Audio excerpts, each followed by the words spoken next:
എൻ്റെ അപ്പൂപ്പൻ്റെ ചരമവാർഷികത്തോടനുബന്ധിച്ച് ആ, 3 വർഷം കൊണ്ട് ഗാന്ധി ഭവൻ ഇപ്പം പോകുന്നുണ്ട്. പോകുന്നുണ്ട്. ആ, അപ്പം അവിടെയുള്ള അപ്പൂപ്പനെ അമ്മൂമ്മമാരെയും ഒക്കെ കണ്ടപ്പം എനിക്കൊരു കഥ ഓർമ്മ വന്നു. ഉഹും, ഒരു വീട്ടിലൊരു അച്ഛനും അമ്മയും കുട്ടിയും ഉം. പിന്നെ ഒരു അപ്പൂപ്പനും ഉണ്ടായിരുന്നു. ഉം. അപ്പൂപ്പൻ്റെ മുറിയിലോട്ടൊന്നും ഈ കുട്ടിയെ കയറ്റത്തൊന്നും ഇല്ലായിരുന്നു.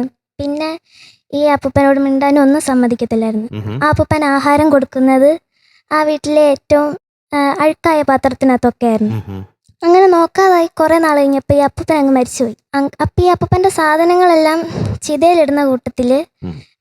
അപ്പൂപ്പൻ്റെ ഈ പാത്രം ചിതയിലിടാൻ പോയപ്പം ആ കുട്ടി അതെടുത്തു. ഉം. അപ്പം അതിൻ്റെ അച്ഛൻ ചോദിച്ച് എന്തിനാ ഈ പാത്രം നീ എടുത്തേന്ന്.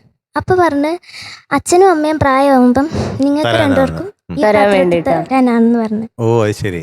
ഞാൻ വലുതാകുമ്പം ഇങ്ങനൊന്നും എൻ്റെ അച്ഛനെയും അമ്മയും എൻ്റെ വീട്ടിൽ തന്നെ പൊൻപോലെ നോക്കും എന്ന് തീരുമാനം എടുത്തു. മാതാപിതാക്കളെ ഞങ്ങൾ ഒരിക്കലും ഉപേക്ഷിക്കരുത് എന്നുള്ള ഒരു സന്ദേശം അവിടുന്ന് കിട്ടുന്നു എന്നുള്ളതാണ് ഉം.